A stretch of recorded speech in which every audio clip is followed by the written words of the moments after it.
Hello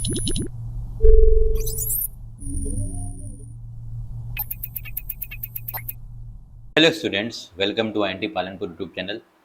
tele Prime के essential level 1 के video series में आपका स्वागत है।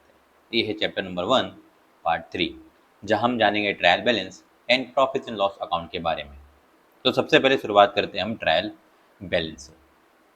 तो ट्रायल बैलेंस क्या होता है, इसे थ्योरेटिकल वे में समझते हैं और उसका फिर फॉर्मेट भी हम देखेंगे, जो मैंने ऑलरेडी आपके नोट्स बना के रखा हुआ है। तो ट्रायल बैलेंस एक्चुअल में हमारे कंपनी के अंदर पर होने वाले सारे के सारे अकाउंट्स का एक प्रॉपर समरी बताता है। अगर आप कोई भी अपने कंपनी के अंदर पर लेजर पोस्टिंग करते हैं या कोई भी अकाउंट्स को लिखते हैं, तो उस अकाउंट को डेबिट या क्रेडिट करते हैं, जिसका डिस्कस हमने ऑलरेडी पहले वीडियोस में किया है। तब लास्ट में इन दी एंड में जो भी अमाउंट उस अकाउंट के सामने लिखा होता है, वो सारे अमाउंट्स आपको ट्रायल बैलेंस के अंदर पर दिखते हैं। इसका पर्पस ये होता है कि आप अपने अकाउंट्स का एक अर्थमेटिकल एक्यूरेसी देखें। ये बहुत इंपॉर्टेंट होता है किसी भी कंपनी के लिए या फाइनेंशियल टीम के लिए, ताकि जब वो लास्ट में कोई रिपोर्ट क्रिएट करे तो वो देखे कि हमारे सारे अकाउंट प्रॉपर तरीके से प्रॉपर अमाउंट में लिखे हुए हैं कि नहीं लिखे हुए। इससे उनको फाइनल रिपोर्ट या फाइनेंशियल रिपोर्ट बनाने के लिए हेल्प किया जाता है। तो आप देख सकते हैं कि ट्रायल बैलेंस का एक फॉर्मेट है जो कि हमारे फाइनेंशियल ईयर के एंडिंग में निकाला जाता है, और ये एक्यूरेट होना बहुत जरूरी होता है, क्योंकि अगर ये इनएक्यूरेट हुआ तो इसे आप करेक्ट भी कर सकते हैं कि किस अकाउंट के अंदर पर अमाउंट ज़्यादा है या कम लिखा गया है। सपोज कि आपने हर महीने 2500 रेंट भरा है पूरे 12 महीने तक, लेकिन एक महीने आपने स्किप कर दिया, आपने एक महीने उसकी लिखी नहीं, तो आपको ट्रायल बैलेंस में पता चल जाएगा कि आपने एक महीने उसको लिखा नहीं है, तो आपको ये सारी चीज़ें ट्रायल बैलेंस के अंदर पर दिख जाएगी। मीन्स आपका डेबिट अमाउंट कम दिखेगा। तो इस तरह से आप ट्रायल बैलेंस के अंदर पर अपने सारे अकाउंट्स की अर्थमेटिकल एक्यूरेसी देख सकते हैं, और इसका हेल्प करके आप फाइनेंशियल स्टेटमेंट निकाल सकते हैं। तो चलिए हम आगे बढ़ते हैं हमारे पर्पस ऑफ फाइनेंशियल स्टेटमेंट के बारे में, कि फाइनेंशियल स्टेटमेंट एक्चुअल में होता क्या है। जब आप कोई बिजनेस करते हैं तो याद रखिए, जब आप कोई भी बिजनेस रन करें, चाहे छोटा हो चाहे बड़ा हो, आपको ये निकालना पड़ता है कि हमारे कंपनी के अंदर पर कंपनी प्रॉफिट में हो रही है या लॉस में जा रही है। तो उन सबको समझने के लिए हमको एक कैलेंडर मिलता है। एग्जाम्पल के लिए अगर हम बात करें कि हमारे पास इंग्लिश कैलेंडर के हिसाब से 1 जनवरी से लेकर 31 दिसंबर तक का पूरा साल होता है, और फिर हम 1 जनवरी को दोबारा हैप्पी न्यू ईयर बोलते हैं। लेकिन फाइनेंशियल ईयर जो होता है वो होता है 1 अप्रैल से लेकर 31 मार्च तक। अगर आप एक बिजनेस करते हैं तो आपको अपने कंपनी का पूरा अकाउंट्स 1 अप्रैल से स्टार्ट करना है और 31 मार्च तक क्लोज करना है, और उसी पीरियड के दौरान आपको ये निकालना पड़ता है कि आपकी कंपनी कितने प्रॉफिट में है और कितने लॉस में है। इसका मतलब है कि आपको एक कंपनी का पूरा पोर्टफोलियो मिल जाएगा कि आपकी कंपनी किस तरह से वर्क कर रही है, और इस स्टेटमेंट के थ्रू पता चल जाएगा कि आप कंपनी के अंदर पर किस तरह सा वर्क प्रोफाइल मैनेज कर रहे हैं। आप कंपनी में अच्छा काम कर रहे हैं या अभी कंपनी के अंदर पर और भी अच्छा काम करने की जरूरत है, जिससे कंपनी लॉस जा रही है। अगर आप एक फाइनेंशियल स्टेटमेंट क्रिएट करते हैं, उसमें 2 चीजें बहुत इंक्लूड की जाती है। पहला होता है trading account and profit loss, और दूसरा बैलेंस शीट। अब चलिए हम समझते हैं trading accounts, finance, profit and loss और बैलेंस शीट। ये तीनों हम साइड बाय साइड समझेंगे। इन तीनों को मिलाकर ही हमारा बनता है फाइनेंशियल स्टेटमेंट। तो सबसे पहले हम समझेंगे क्या होता है ट्रेडिंग अकाउंट्स। ट्रेडिंग अकाउंट्स वो अकाउंट्स होते हैं जिसके अंदर पर हम अपने कंपनी के अंदर पर सिर्फ और सिर्फ परचेस और सेल्स के चीजों को क्या करते हैं, रखते हैं। इससे हमारे कंपनी का ग्रॉस प्रॉफिट और ग्रॉस लॉस निकलता है। आप देख सकते हैं कि एक फॉर्मेट भी है जहां पर हम पर्टिकुलर्स के अंदर पर ओपनिंग स्टॉक रखते हैं, और परचेस अकाउंट्स जो परचेस हमने करी और उसके बाद हमने जो परचेस रिटर्न किया ये रखते हैं, और राइट साइड में हम रखते हैं सेल्स, और या हमने जो सेल्स रिटर्न किया और क्लोजिंग स्टॉक को रखते हैं, जिसके थ्रू हमारा निकलता है ग्रॉस लॉस या ग्रॉस प्रॉफिट। अगर हमने परचेस किया 1 लाख का, हमने सेल्स किया 1.5 लाख का, तो हमारी ग्रॉस प्रॉफिट निकलेगी 50,000 रुपए। तो वही अकाउंट जो परचेस और सेल्स करने के लिए हम मैनेज करते हैं, उसी को हम ट्रेडिंग अकाउंट्स कहते हैं। ठीक, तो इस तरह से निकलता है हमारा ट्रेडिंग अकाउंट। को थोड़ा प्रॉफिट लॉस भी समझना होता है। प्रॉफिट लॉस 2 चीजों से मिलकर बना होता है। एक होता है ग्रॉस प्रॉफिट, ग्रॉस लॉस, और एक नेट लॉस और नेट प्रॉफिट। इससे ये पता चलता है कि हमारी कंपनी किस तरह से हमने कंपनी को पूरे साल भर रन किया हुआ। अगर आप किसी भी कंपनी को चालू करते हैं तो हमारा एक ही मकसद होता है उस कंपनी को प्रॉफिटेबल वे में लेकर जाए। लॉस कोई भी कंपनी चाहती नहीं है, बट प्रॉफिट लॉस निकालने के लिए आपको समझना पड़ता है कि आपकी कंपनी की परचेस कितनी है, कंपनी की सेल्स कितनी, कंपनी की इनकम कितनी, कंपनी की एक्सपेंसेस कितनी है। इसके थ्रू आपकी कंपनी का निकलता है प्रॉफिट एंड लॉस। ये आपको हेल्प करता है कि आपकी कंपनी पूरे साल भर में कितना अर्न कर रही है और कितना लॉस कर रही है। अगर आप अपने कंपनी के अंदर पर किसी चीज को मॉनिटर करना चाहते हैं तो प्रॉफिट लॉस के थ्रू मॉनिटर किया जाता है। अगर सपोज कि आपकी कंपनी में लॉस ज्यादा हो रहा है तो आपको कट करना पड़ेगा अपने एक्सपेंसेस को, जिससे आपकी कंपनी के अंदर प्रॉफिट की प्रोबेबिलिटीज बढ़ती है। और ये आपकी कंपनी के वर्क प्रोफाइल को भी दिखाता है, आपकी कंपनी की परफॉर्मेंस कितनी, आपकी कंपनी का काम कैसा हो रहा है, आप जो भी काम कर रहे हैं वो कंप्लीट प्रॉपर तरीके से मैनेज किया जा रहा है कि नहीं किया जा रहा है। अगर कंपनी अच्छा काम करती है तो कंपनी को प्रॉफिट होने वाला है, और कंपनी अगर अच्छा काम नहीं करती तो कंपनी को लॉस होने वाला है। तो इस तरीके से प्रॉफिट एंड लॉस का अकाउंट को भी मैनेज किया जाता है।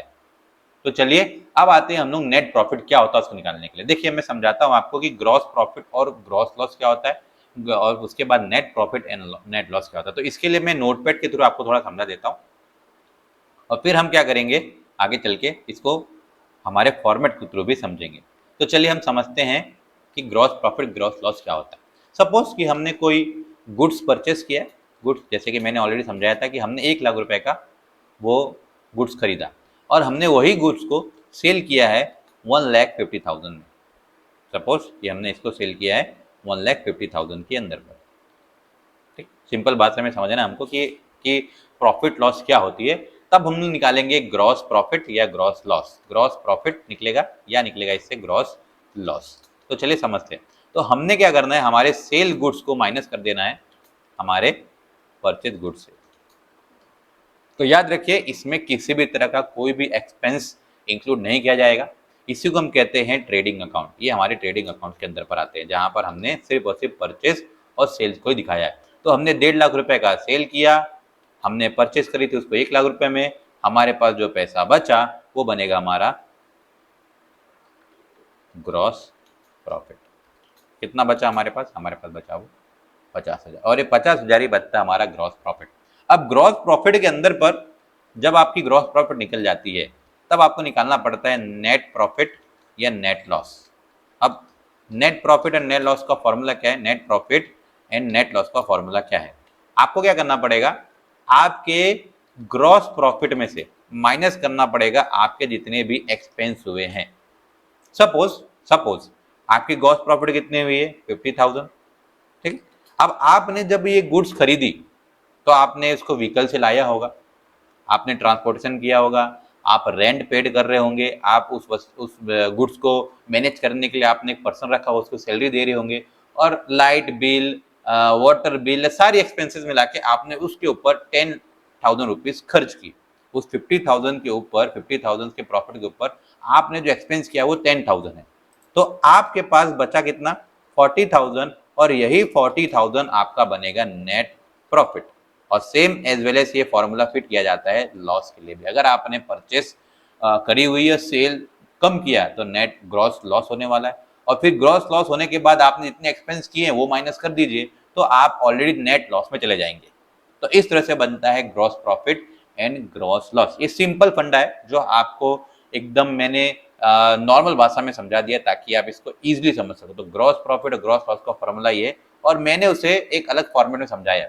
नेट प्रॉफिट जैसे मैंने आपको समझा, नेट प्रॉफिट का फॉर्मूला क्या है, gross profit plus other income. इसमें आपको अदर इनकम भी इंक्लूड कर देना है, बट अभी मैं ग्रॉस के बारे में नहीं बात करें, हम नेट के बारे में बात करें। तो आपको ग्रॉस प्रॉफिट और अदर इनकम आपकी अगर डायरेक्टली इनडायरेक्टली कोई इनकम है आपकी, माइनस कर देना आपको selling and administrative expense plus depreciation, interest, tax और अदर एक्सपेंसेस, तब आपका निकल जाएगा नेट प्रॉफिट।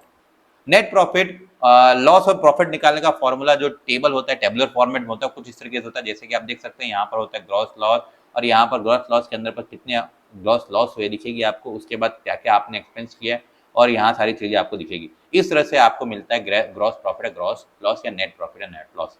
तो फंडा ये है कि आपको कुछ करना नहीं है, ये सिर्फ टेबुलर फॉर्मेट है इसका, आपको टैली ऑलरेडी बता देगा, क्योंकि हमने साइकिल में समझा है कि ये सारी चीजें करने वाला टैली है। देन हम अब बात करते हैं बैलेंस शीट के बारे में। देखिए gross profit, gross loss, net profit, net loss या प्रॉफिट लॉस आपकी कंपनी की वर्क प्रोफाइल को समझाता है कि आप किस तरीके से कंपनी में काम कर रहे हैं। आप डे टू डे चीज़ों को जो करते हैं वो पूरे साल भर आप उसको फॉलो जो करते हैं, जो फॉलो अप करते हैं, फॉलो करने के बाद आप पूरे साल भर के अंदर पर कंपनी की किस स्टैंडिंग पोजीशन में है, कंपनी किस पोजीशन में, उससे वो डिफाइन करवाता है आपके प्रॉफिट एंड लॉस को। लेकिन कंपनी की वैल्यूएशन कितनी, कंपनी का नेट वर्थ कितना है, वो बताता है आपका बैलेंस शीट। बैलेंस शीट दो चीजों से मिलकर बना होता है, एक असेट और एक लायबिलिटीज। कंपनी की कितनी मिल्कत है और कंपनी की कितनी भार है, इन दोनों को मिलाकर बनता है हमारी कंपनी का बैलेंस शीट। बैलेंस शीट बहुत इंपॉर्टेंट होता है क्योंकि कंपनी का नेट वर्थ कितना है वो निकलता है हमारे बैलेंस शीट के थ्रू। आप कंपनी के अंदर पर जो भी काम करते हैं तो कंपनी की वैल्यू बनती है। कंपनी की वैल्यू बनती है कंपनी के असेट से और कंपनी के लायबिलिटी से, और उन चीजों को हमेशा बराबर रखा जाता है, इसलिए इसको हम कहते हैं बैलेंस शीट। सपोज एक छोटा सा मैं एग्जांपल आपको समझाता हूं। मान लो कि हम एक छोटा सा एग्जांपल से समझते हैं। सपोज आपने अपनी कंपनी को प्रॉपर रन करने के लिए एचडीएफसी बैंक से एक लोन लिया। कितने लाख का लोन लिया? सपोज 50 लाख रुपए का आपने बैंक से लोन लिया। अब लोन लोना तो क्या हो जाएगी, कंपनी की लाइबिलिटीज हो जाएगी। मीन्स आपकी कंपनी की लाइबिलिटीज कितनी होगी? 50,000 हो गई, सॉरी 50 लैक्स हो गई। लेकिन जब ये 50 लैक्स बैंक आपको लोन देगा तो सपोज कि आपकी उसी बैंक के अंदर पर आपका बैंक अकाउंट भी है, तो आपके बैंक अकाउंट में 50 लैक्स रुपीज तो आने वाले ही है ना। तो इस तरह से आपकी कंपनी के अंदर पर एक असेट भी आने वाली है। मीन्स आपकी कंपनी की ये हो गई लायबिलिटी और ये हो गई कंपनी की एसेट। तो इस तरह से आप देख सकते हैं कि जब बैलेंस शीट की बात करते हैं तो balance sheet is equals to asset and liability. तो ये दोनों मिलकर ही बनता है आपका बैलेंस शीट। और आपकी कंपनी के प्रॉपर तरीके से वैल्यू निकालने के लिए, कंपनी का नेटवर्थ निकालने के लिए आपको बैलेंस शीट को देखना बहुत जरूरी है, बैलेंस शीट को मैनेज करना बहुत जरूरी है। इससे कंपनी की वैल्यूएशन निकलती है, कंपनी का एक तरह से क्या निकलता है कि कंपनी किस तरीके से आपकी कंपनी पूरी तरीके से रन कर रही है। तो इस बैलेंस शीट के थ्रू आप कंपनी का लॉन्ग टर्म फाइनेंशियल स्टेटमेंट निकाल सकते हैं, परफॉर्मेंस निकाल सकते हैं, और कंपनी के डे टू डे टास्क के अंदर पर वर्किंग कैपिटल कितना है ये भी आप मैनेज कर सकते हैं, और कंपनी की असेट पोर्टफोलियो क्या है ये भी आप बैलेंस शीट के थ्रू देख सकते हैं। तो प्रॉफिट लॉस और बैलेंस शीट के अंदर पर क्या डिफरेंस है मैं आपको थोड़ा समझा देता हूँ। देखिए, प्रॉफिट लॉस आपके कंपनी के पूरे साल भर के ट्रांजेक्शन्स को दिखाता है कि आप साल भर में कितने कंपनी के अंदर पर किस तरह का प्रोफाइल आप लेकर चल रहे हैं। कंपनी कितना परचेस करी, कितना सेल्स करी, कितनी इनकम हुई, कितनी एक्सपेंस हुई, उससे के थ्रू कंपनी निकालेगी आपकी प्रॉफिट लॉस। लेकिन बैलेंस शीट जो होती है वो कंपनी के डे टू डे टास्क पर डिपेंड करता है। कंपनी के अंदर पर वर्किंग कैपिटल कितना है, कंपनी के बैंक में कितना पैसा है, कंपनी कितनी लाइबिलिटीज है, कंपनी को कितना पैसे चुकाने हैं, कंपनी किसी से पैसे लेने, ये सारी चीजें आपके बैलेंस शीट पे शो करती है। अगर आपको कंपनी का पूरा साल भर का पोर्टफोलियो देखना है तो प्रॉफिट लॉस अकाउंट होता है, और कंपनी के अगर आपको डे टू डे टास्क में परफॉर्मेंस देखनी है तो वो बैलेंस शीट होता है। तो इस तरह से आप देख सकते हैं कि मैंने बैलेंस शीट का एक फॉर्मेट भी यहाँ पर बनाया है। बैलेंस शीट के अंदर पर लेफ्ट साइड में लाइबिलिटीज होगी और राइट साइड में असेट होती है। इधर आपको देखिए कंपनी की पूरी तरीके से लाइबिलिटीज और इस तरीके की कंपनी की पूरी तरीके से असेट, और इस तरह से ये भी एक टेबुलर फॉर्मेट में आपको मिल जाएगा। तो आई होप मैंने आपको आज समझाया है कि क्या होती है पूरी तरीके से फाइनेंशियल स्टेटमेंट्स। उसके अंदर पर समझाया मैंने आपको ट्रेडिंग अकाउंट, फिर मैंने आपको समझाया प्रॉफिट एंड लॉस अकाउंट, और फिर मैंने समझाया आपको बैलेंस शीट। ये सिंपल भाषा में है, बट अभी शायद आपको ये थ्योरेटिकल नॉलेज थोड़ा बहुत ज़्यादा लग रहा होगा, लेकिन जब आप इसको प्रैक्टिकल वे में देखेंगे तब आपको बहुत अच्छी तरीके से समझने वाला है। ये सारी चीज़ें प्रैक्टिकल वे में बहुत अच्छी तरीके से समझ में आती है। तो मिलते हैं हम लोग नेक्स्ट वीडियो में, और तब तक के लिए आप बने रहिए। तब तक के लिए हैप्पी लर्निंग। और अगर आप चैनल में नए हैं तो मेरे चैनल को सब्सक्राइब जरूर करिए ताकि मैं आपके लिए इस तरीके से वीडियोस लाते रहूं। और मिलते हैं नेक्स्ट वीडियो में।